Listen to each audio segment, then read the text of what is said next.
오늘 우리에게 주신 하나님의 말씀은 사도행전 4장 8절에서 12절 말씀입니다.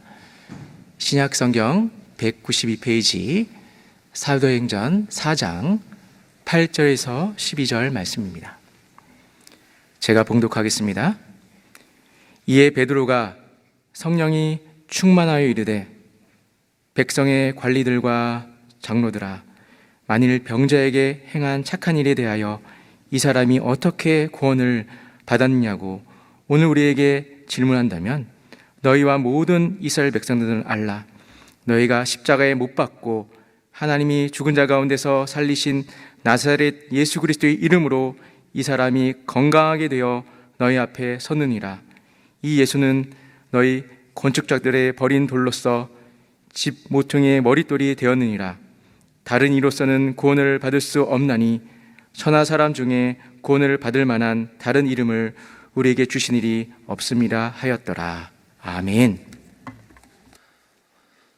여러분, 코로나가 아직은 안심할 때는 아닌 것 같아요. 그러니까 정말로 다 끝난 것으로 생각하기는 아직은 좀 일러요. 근데 대부분 그래도 정점은 지났다, 이렇게 판단을 하는 것 같아요. 이미 얼마 전부터 음식점, 식당 이런 데서도 발열 체크 이런 것도 지금 안 하지 않습니까? 그리고 현재 해외여행 못 갔잖아요.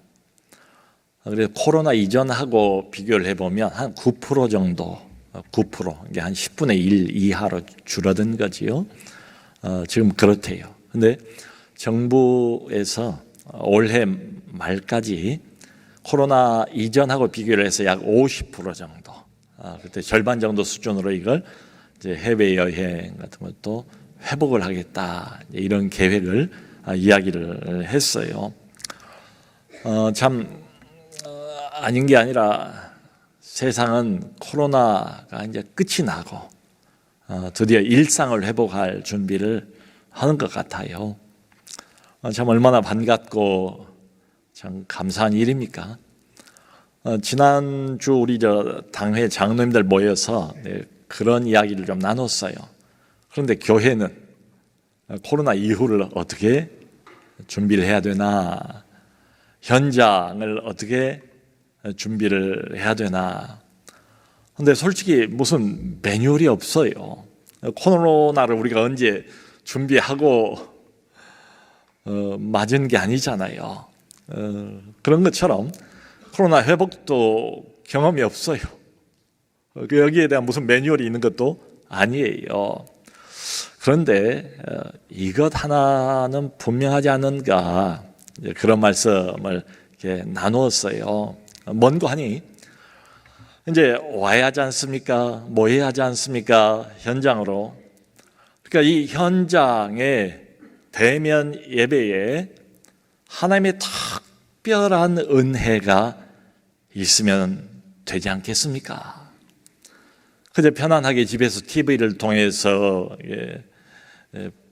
이런 것보다 현장에 이렇게 와서 예배를 드렸을 때에 거기 임하는 하나님의 엄청난 이런 임재, 하나님의 평생 잊을 수 없는 은혜를 현장에서 우리가 만일 받는다면 되지 않겠는가?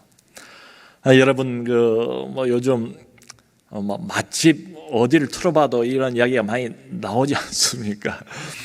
그런데 저기 어디 시골 이런 데 있어도 어떻게 기가 막히게 사람들이 다 알고 맛집은 찾아가잖아요. 그런 것처럼 영혼의 맛집, 우리 영혼의 영적인 음식, 하늘 음식을 현장 나오기만 하면 풍성하게 먹고 마시고 그냥 배고픈 영혼, 갈급한 영혼이 다 이렇게 채워질 수 있다면 오지 말라고 해서 오지 않겠는가, 이런 생각을 해봅니다. 그러니까 코로나 이후에 무슨 프로그램, 또 무슨 계획, 기획 이런 것들이 중요한 건 아니지 않은가? 하나님께서 직접 이 현장에 우리에게 찾아와 주시는 이것이 핵심이 아닌가? 여러분, 이걸 사람이 뭐 기획을 하겠습니까? 우리가 만들어낼 수 있겠습니까? 그러니까 할 수 있는 것은 그저 엎드리는 거지요. 기도하는 거지요. 주님이 현장 예배에 큰 은혜를 부어주세요. 모일 때마다 특별한 잊을 수 없는 은혜를 부어주세요. 현장에서 하나님을 만나도록, 우리 영혼이 회복되도록 새 힘과 새 소망을 우리가 올 때마다 주님 빈손으로 꼭 제발 돌려보내지 마시고 올 때마다 가득 채워 주옵소서 기도해야죠. 여러분, 이게 핵심인 것 같아요. 코로나 이전이나 지금이나 코로나 이후도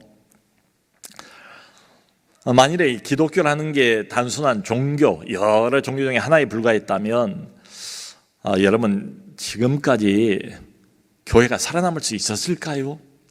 아마 진즉에 이 땅에서 없어져 버렸을 거요. 안 그렇습니까? 그 수많은 어려움들, 난관들, 핍박들, 근데 다 교회가 견뎌내지 않습니까? 살아남지 않습니까? 그러니까 이것만 봐도 이건 그냥 종교가 아니에요. 종교 그 이상입니다. 다른 말로 하면 기독교의 핵심이 뭔가, 우리 신앙의 핵심이 뭔가, 하나님의 생명이에요. 하나님의 생명. 오래전에 스코틀랜드의 청교도 목회자였던 헨리 스쿠걸의 말처럼 우리의 신앙이 뭔가, 인간의 영혼 안에 있는 하나님의 생명. 그냥 주일날 교회 왔다 갔다 또 무슨 봉사 한두 가지, 그게 아니고 그건 다 나중에 나오는 이야기고, 핵심이 뭐냐? 우리 사람 영혼 안에 깃든 하나님의 생명, 그 하나님의 생명이 필요할 때 더 크게 현장에 부어지면 되지 않겠나. 특별히 하나님을 예배하고 섬기는 현장에 하나님께서 직접 이렇게 오신단 말이에요. 오세요.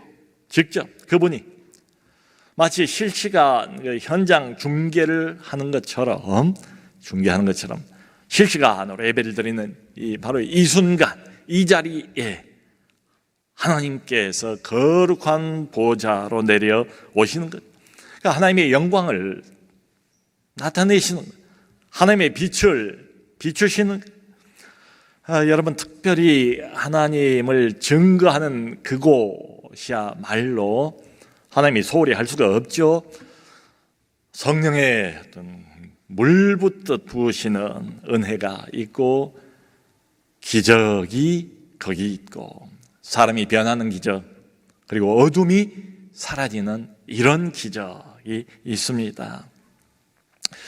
여러분, 교회는 자고로 항상 어둠하고 싸워오지 않았습니까? 지금만 그런 건 아니에요. 신약교회만 그랬던 건 아니에요. 거슬러 올라가 보면 구약교회, 그리고 창세기에도 보면 하나님이 사람 만든 지 얼마 안 돼가지고 온통 세상에 죄악과 어둠으로 가득 차지 않습니까? 아담과 하와가 범죄해서 어둠으로 떨어져 버리죠. 그리고 가인이 또 최초의 살인자가 되어서 어둠으로 미끄러져 들어가 버리지 않습니까? 그리고는 얼마 못 되어서 노아 때쯤 되니까 지구상의 온 인류가 어둠으로 가득 차게 되어서 하나님이 그걸 바라보면서 하나님이 그냥 한탄을 했대요. 하나님이 근심이 가득했대요. 그리고는 홍수로 모든 것을 다 쓸어버리시지 않습니까? 참, 이런 것처럼 우리 예수 믿는 사람들, 신자는 늘 세상 가까이 삽니다. 사실은 세상 안에 살아요. 그렇죠? 세상의 유혹을 늘 우리가 받지 않습니까? 아니면 세상의 위협을 또 늘 우리가 받아요. 여러분, 우리 장로님들이 늘 뭘 기도하십니까? 회개 기도를 하지 않습니까? 그거 왜 그래요? 우리가 세상 안에 살면서 약하잖아요. 믿음도 약하고 의지도 약하고 결심도 약하고, 그러다 보니까 유혹에 그냥 떠밀려가 버리든지 아니면 위협에 그냥 두 손 들고 져버리든지. 그러니까 만일에 그냥 우리 알아서 하도록 우리 힘만으로 신앙생활 하도록 내버려 뒀더라면 아마 우리는 오래 버티지 못했을 거예요. 근데 보면 항상입니다. 항상 하나님께서 개입을 하세요. 우리는 그냥 힘이 없어가지고 비리비리하고 이제 넘어질까 저제 넘어질까 우리가 봐도 위태로울 때가 있잖아요. 우리 신앙이라는 게. 그런데 하나님이 그 현장에 개입을 하세요. 그 성경의 가장 어두운 시대인 사사시대를 봐도 하나님의 백성들 교회마저 완전히 새카만 어둠 자체인 것처럼 보이는데 뭐라고 말합니까? 여호와의 등불은 아직 꺼지지 않았더라. 여호와의 등불, 이건 아직 꺼지지 않았더라. 여러분, 그 엘리야가 너무 답답해가지고 하나님 앞에서 부르짖잖아요. 주여, 나밖에 없습니다. 나만 홀로 남았습니다. 이스라엘 백성들마저 다 우상 섬기고. 그럴 때 하나님이 뭐라고 말씀하십니까? 내가 내 이름을 위해서 바알에게 무릎 꿇지 않은 7,000명을 남겨두었노라. 아멘. 그러니까 많은 사람들이 걱정을 해요. 코로나 이후 과연 교회가 어떻게 될 것인가? 살아남을 수 있을 것인가? 코로나 이전에도 어려웠는데 코로나를 통과하면서 훨씬 더 약해졌을 텐데 물론 코로나 이후 어렵겠지요. 어렵겠죠. 근데 언제는 어렵지 않았습니까? 그리고 너무 걱정하지 말 것은 하나님이 개입하신다. 하나님의 생명으로 하나님이 직접 현장에, 우리 삶의 현장에 개입하신다. 여러분, 세상은 하나님의 아들이 빛으로 이 땅에 왔지만 알아보지 못했잖아요. 인정도 안 하고 결국은 하나님의 아들을 십자가로 내몰지 않습니까? 그리고 못 박아 결국 끝내버렸어요. 죽여버렸어요. 그런데 그 이후로도 이번에는 예수 믿는 자들, 이 자들도 용서할 수 없다. 하여튼 조금이라도 이 빛, 진짜 빛하고 관련이 있는 자들은 용서할 수 없다. 예수 믿는 자들과 교회를 계속해서 핍박을 합니다. 그러니까 초대교회 오늘 모습인데요. 초대교회가 한편으로는 계속 핍박이에요. 어려움이에요. 그런데 다른 한편으로 보면 그 어려움과 위기 속에 끊임없이 개입하시는 하나님의 생명, 계속적인 기적을 우리가 볼 수 있지 않습니까? 오늘 그 사도행전 4장인데요. 이미 이때쯤에서는 예수 전파하면 그건 막 큰일 나고 예수를 말해도 안 되고 따라도 안 되고, 그래서 예수 이름을 아예 그냥 입을 딱 다물고 이야기하면 안 돼요. 이때는 종교적인 사회이다 보니까 잘못하면 이제 출교당하고 그러면 이제 불이익당하고 이런 때입니다. 그런데 성경을 보면 어때요? 베드로가 한 번 설교를 했는데 무려 3,000명이 그냥 한꺼번에 교회 안으로 들어와요. 그것도 진심으로 다 세례까지 받고 말이죠. 그리고 오늘 4장에서는 보면 4장 4절에 뭐라고 돼 있는가 하면 베드로가 또 한 번 설교를 했더니 무려 남자만 5,000명이 믿게 됐어요. 남자만 5,000명. 여러분, 여자까지 합치면 이게 뭐 10,000명이 될지 어린아이까지 합치면 뭐 더 될지 하여튼 어마어마한 수가 지금 사회적인 분위기는 종교 당국이 꽉 분위기를 잡고 있지 않습니까? 예수 이게 예자도 꺼내면 안 되는 이런 상황인데도 불구하고 수많은 사람들이 교회로 밀려 들었다는 거예요. 도대체 이걸 어떻게 설명을 할 수 있겠는가? 손해볼 게 뻔한데도 불구하고 하나님의 적극적인 개입이에요. 성령으로 개입하시고 기적으로 우리 하나님께서 현장으로 내려오셔서 하나님 살아계신 것을 보여주시고, 제가 며칠 전에 어떤 신학생 그 설교를 이렇게 듣고 그것을 좀 평가를 해줘야 하는 시간이 있었습니다. 그런데 그 설교 내용을 다 기억은 못해요. 근데 그 학생이 처음 그 서두에 보여주었던 두 장의 그림이 계속 이게 남는 거예요. 어떤 그림인가 하면 이제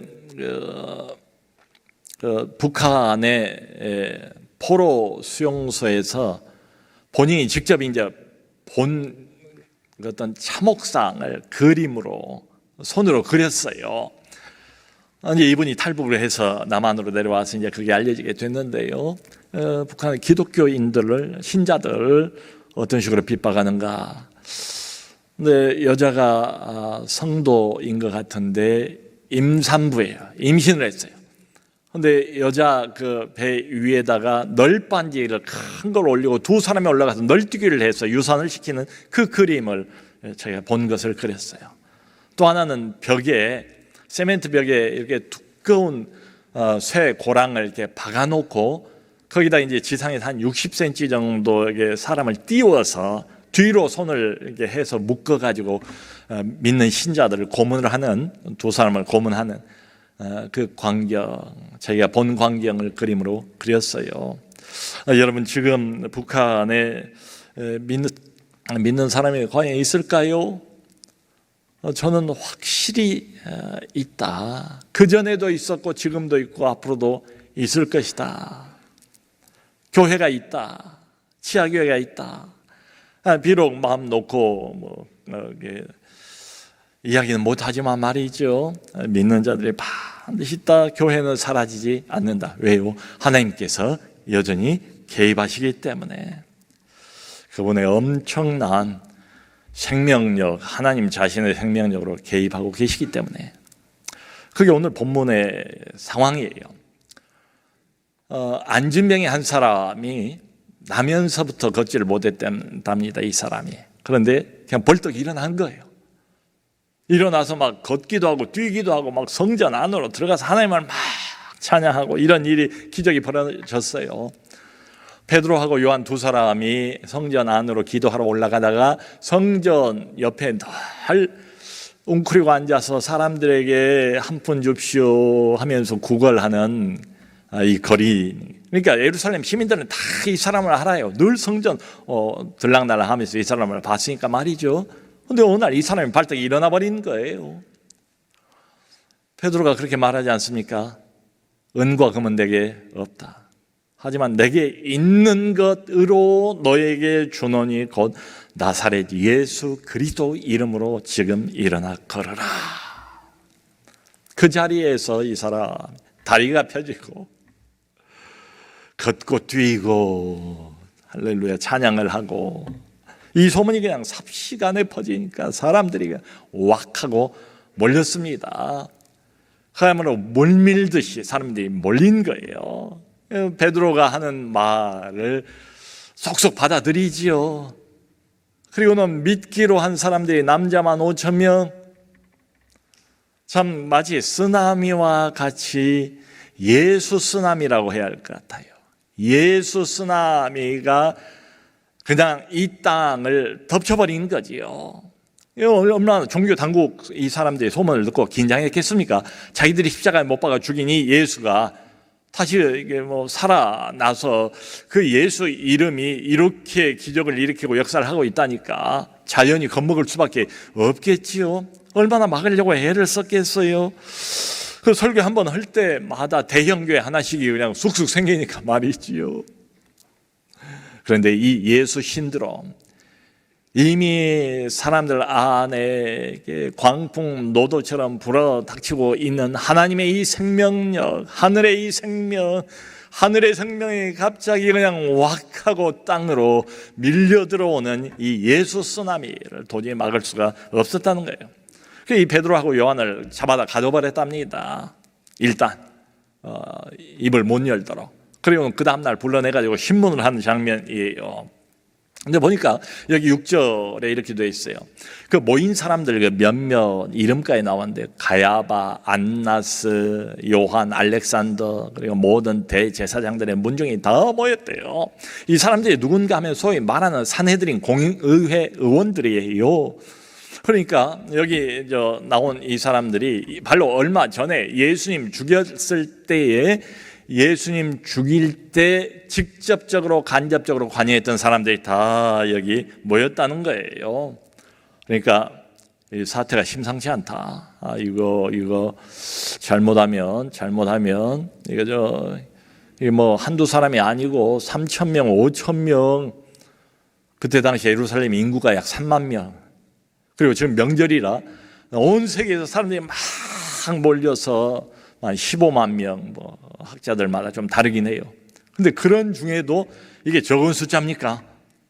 그러니까 사태의 심각성을 이 사람들이 이제 뭐 인식을 하게 된 거예요. 하면서 그 다음날에 이제 눈을 번뜩이면서 베드로, 요한을 딱 가운데 세워놓고 이렇게 물어보지 않습니까? 여기 7절에 도대체 너희가 무슨 권세와 누구 이름으로 이런 일을 행하느냐?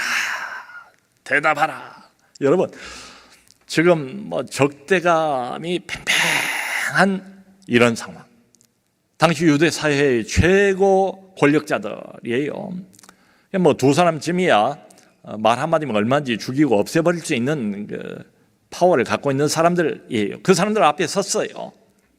얼마나 긴장되겠습니까? 근데 우리가 아까 읽었던 그 내용은 베드로가 이제 그 당국자들 앞에서 선언한 베드로의 그 선포의 내용이에요. 여러분, 지금 이 베드로의 말투, 단어, 표현 보면 어떻습니까? 베드로의 답변이 베드로가 좀 이렇게 위축된 것 같습니까? 좀 주저주저하는 것 같습니까? 전혀 그런 기색이 안 보이잖아요. 오히려 그야말로 담대하게 베드로가 할 말을 다 해요. 근데 이 베드로의 말이 얼마나 설득력이 있는지 몰라요. 얼마나 힘이 있는지 그리고 논리적인지. 물론 이 말을 듣는 이 당국자들이 다 받아들인 건 아니에요. 그럼에도 불구하고 뭔가가 있어요. 단순한 사람의 말이라고 하기는 어려워요. 그러니까 이 나중에 보면 이 당국자들이 다 기이 여겼대요. 이상하게 여겼대요. 저 베드로 저 사람, 저 요한 저 사람, 저 갈릴리의 어부 출신 아닌가? 물고기 잡아먹고 살던 그 사람들이고 별로 배운 게 없는 사람들인데 여기 보면 베드로가 시편 118편까지를 인용하면서 율법학자들도 거기 다수가 섞여 있는데 그들을 향해서 들으라는 듯이 하나님의 말씀을 선포하는 장면 아닙니까? 여러분, 우리가 어떤 좀 긴장할 만한 상황에서 뭘 이렇게 좀 발표하거나 브리핑하거나 이런 때가 있잖아요. 아무리 준비를 제대로 잘 해도 너무 긴장하면 머리가 하얗게 비어버리고 말잖아요. 말하자면 지금 말 한마디 삐끗 잘못하면 목숨이 여기서 날아갈 수도 있어요. 베드로가 무슨 준비를 했겠습니까? 이 지금 신문에 대해서 뭐 준비 없지요. 그런데 준비를 한 것보다도 훨씬 잘 말을 하는 거예요. 골라서 말을 하는 거예요. 말만 잘하는 게 아니에요. 말에 힘이 있어요. 능력이 있어요. 사람의 말이 아닌 그 이상의 뭔가가 있어요. 도대체 어떻게 된 일인가? 이게 그 설명이 8절에 나왔습니다. 베드로가 성령이 충만하여 이르되 백성의 관원들과 장로들아. 베드로가 성령이 충만하였답니다. 여러분, 이게 성경의 진단이에요. 오순절날 얼마 전입니다. 성령이 이 땅에 강림하지 않았습니까? 본격적으로. 그때 성령이 충만했지요. 120명이 그냥 방언하는 소리가 나니까 예루살렘의 사람들이 그냥 다 모이지 않습니까? 이 사람들이 술 취했다. 아침 9시부터 베드로가 이 사람들을 향해서 처음 최초의 설교를 한 장면이 나오죠. 사도행전 2장에 이 사람들아, 때가 9시니 우리가 아침부터 술 취하는 게 아니다. 너희 지금 보고 듣는 이 현상을 내가 지금부터 설명할 테니 내 말에 귀를 기울이라. 이는 선지자 요엘로 말씀하신 바. 여러분, 갈릴리 어부 출신 별로 배운 게 없는 이 사람이 당장의 이 현상, 기적의 현상을 설명하기 위해서 이 백성들의 시선을 어디로 모읍니까? 수백 년 전에 하나님께서 요엘 선지자를 통해서 예고하시고 예언하신 바로 그 일, 마지막 때에 하나님께서 내 남종과 여종에게 한없이 하늘의 영을, 하나님 자신의 영을 부어주시겠다는 그 약속의 말씀이 오늘 너희가 보고 듣는 이 현상으로 성취되었느니라. 여러분, 그러다가 또 위기가 온 겁니다. 또 지금 이제 증거를 해야 되는 상황이 됐어요. 얼마나 아슬아슬합니까? 얼마나 위태롭습니까? 도울 만한 사람 아무도 없어요. 바로 이 순간에 하나님께서 또 직접 그 현장으로 내려 오시는 거지요. 성령이 충만하여 하나님이 성령을 물 붓듯이 베드로 위에, 그래서 머리에서부터 가슴, 그리고 허벅지 아래, 머리끝에서 발끝까지 완전히 성령으로 하나님께서 적셔 주시는 장면입니다. 베드로를 하나님께서 컨트롤 하시는 거예요. 이때 베드로는 그냥 베드로가 아니에요. 보통 베드로가 아니에요. 평소에 바로 우리가 알고 있는 그 사람 베드로가 아니에요. 베드로는 베드로인데 베드로 이상이에요. 하나님이 그의 심령을 주장하시고 그의 입술을 하나님이 컨트롤하십니다. 말하자면 이때 베드로는 사람 베드로가 아니라 성령화된 베드로. 그럴 때가 있어요. 베드로만이 아니에요. 우리도 마찬가지예요. 여러분, 전도 폭발할 때 이렇게 거리에 나가든 어디 병원을 가든 사람들에게 전도를 해야 되지 않습니까? 또 우리가 어떤 경우에 하나님께서 마음에 감동을 주셔서 입을 열어서 예수를 이야기할 때 얼마나 두려워요. 요즘 같은 때에 교회 나오세요라는 말도 어려운데 예수 이야기를 내 입으로 꺼내서 말하는 게 이게 좀 쉽겠습니까? 얼마나 어렵겠어요. 그런데 그때 그 순간 하나님께서 그 위기의 현장으로 직접 오셔서 성령을 물 붓듯이 부어주시면 나도 내가 아니에요. 나 원래 그런 사람 아니에요. 나 약한 사람이에요. 수줍어하는 사람이에요. 무서운 사람 보면 도망가는 사람이에요. 근데 이게 웬일입니까? 내가 생각해도 이해가 안 될 정도예요. 그냥 갑자기 담대한 마음이 생기고 뭔가 불끈데 깊은 곳에서 올라오는데 그냥 내 마음을 사로잡고 내 입술까지 사로잡아. 성령화된 베드로, 성령화된 우리들 있을 수가 있습니다. 사람이지만 사람 이상이에요. 여러분, 그 영국의 유명한 위대한 그 20세기 설교자 중에 마틴 로이드 존스가 있습니다. 마틴 로이드 존스 목사님이 그런 이야기를 해요.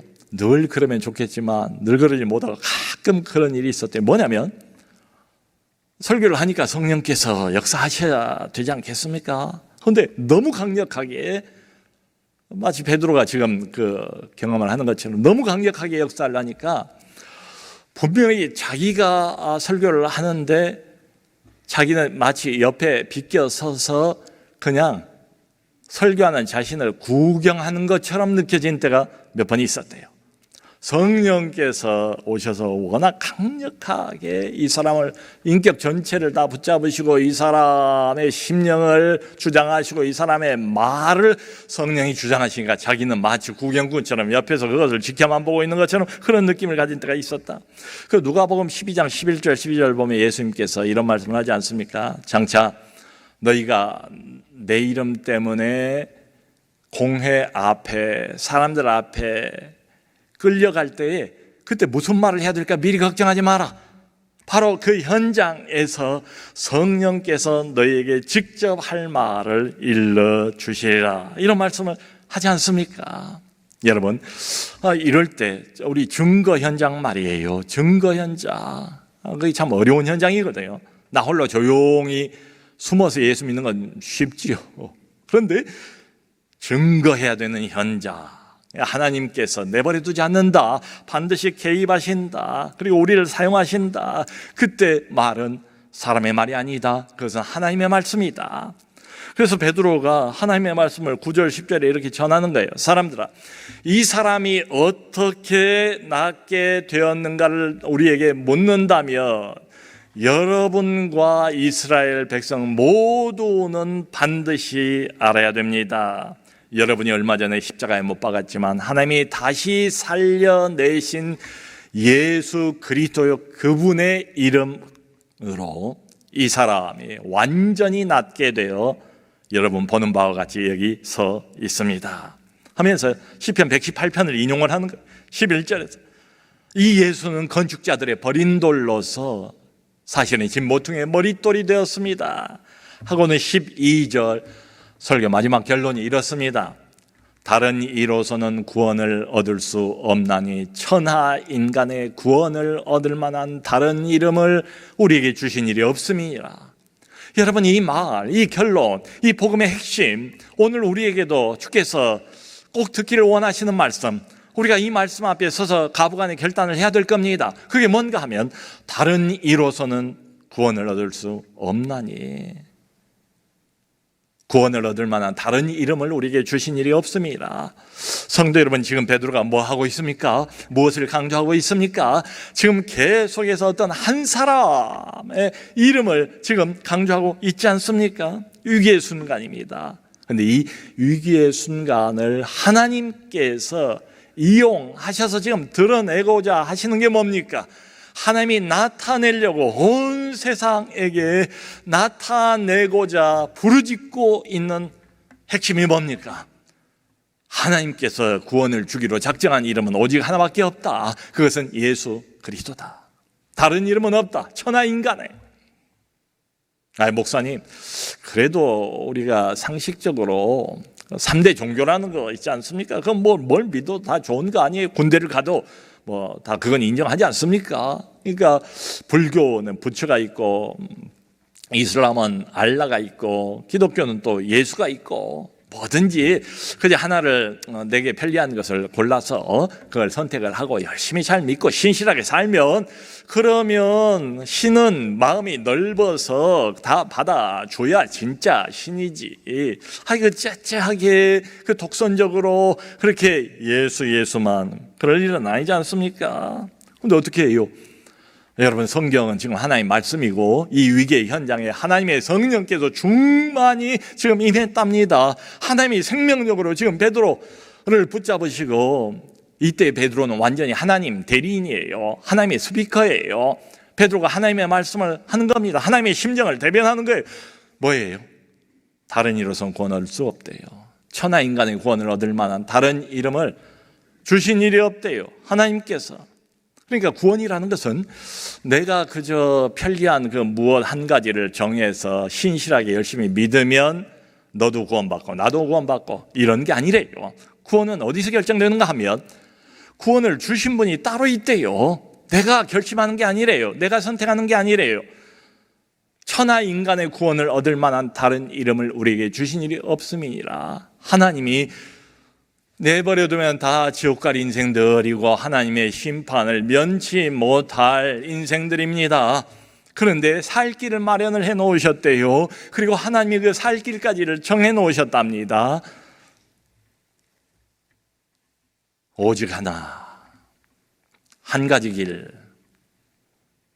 진리의 길, 오직 예수 이름 밖에는 없대요. 여러분, 부처가, 공자가, 아니면 알라가 아니고요. 이 사람들이 나를 위해서 죽었습니까? 이 사람들 덕분에 내 죄 씻음을 받은 거 아니잖아요. 이 사람들이 죽었다가 다시 살아났습니까? 죽음과 무덤 권세를 깨뜨리고 다시 부활했냐고요? 그거 아니지 않습니까? 여러분, 구원은 내가 정하지 하나요. 이게 복음, 이게 우리 신앙의 가장 핵심 중에서도 핵심, 기초 중에서도 가장 밑바닥에 있는 기초. 구원은 내가 정하지 않는다. 원하는 무엇이든지 내가 골라 잡아서 열심히만 믿으면 신께서 그것을 허용해 주신 것 아니다. 구원은 이거예요. 베드로의 말 그대로 우리가 따라간다면 하나님께서 정하신 구원의 방법에 대해서 내가 어떤 반응을 보이느냐, 거기에 따라서 결정돼 버린대요. 얼마나 착하게 사는가, 얼마나 내가 신 앞에서 신실한 존재인가, 이게 아니고 하나님이 미리 정해서 여러 번 반복해서 알려주신 그 이름, 구원 얻는 유일한 그 이름에 대해서 내가 어떤 반응을 보이느냐에 따라서 구원은 결정돼 버린대요. 오직 한 가지 이름, 예수 이름밖에 없습니다. 천하 인간 중에 구원 얻을 만한 다른 이름을 하나님이 주신 일이 없대요. 이게 하나님의 선포입니다. 이게 오늘도 여전히 하나님께서 우리를 향해서 외치시는 말씀이에요. 하나님의 요구예요. 그러니까 하나님 앞에 설 때 받아들이고 안 받아들이고는 건 나중 문제고, 아무도 이 하나님의 요구를 회피할 수는 없어요. 사랑하는 성도 여러분, 우리는 어떻게 반응을 해야 되겠습니까? 이 하나님의 말씀에 대해서 여러분들은 어떤 반응을 보이시겠습니까? 아멘으로 반응을 해야 되지 않겠습니까? 이번 집회에서 다른 무엇보다도 이 예수의 이름, 영원하신 그 이름, 하나님의 아들 되시고 우리를 위해서 기꺼이 십자가 죽으신 그분, 아무 죄도 없으시지만은 나의 수수만 가지의 죄를 다 한 몸에 받으시고 십자가에 죽으신 그분, 엘리 엘리 라마 사박다니, 나의 하나님 어찌하여 나를 버리시나이까. 나 대신 하나님의 저주와 하나님의 심판과 진노의 쓴잔을 죄다 마시신 그분, 사실은 나라는 이 악하고 이 더러운 존재가 거기에 매달렸어야 하는데 내 대신 바꿔치기가 일어난 거지요. 그리고 나를 살려주신 바로 그분입니다.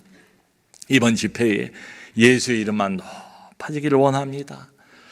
그저 교회 왔다 갔다 하는 걸로 만족하지 마시고 이 예수, 하나님이 오늘도 그렇게 힘주어 부르짖고 제발 하나님의 심정으로 지금 베드로가 이렇게 외치는 것 아니겠습니까? 다른 구원의 길은 없다. 이 예수 그리스도를 인격적으로 꼭 만나기를 바랍니다. 나만 믿고 구원 얻은 것 아니라 내가 사랑하는 그 누구도 예수 이름을 믿어 함께 구원에 이르기를 그리스도 이름으로 축원합니다.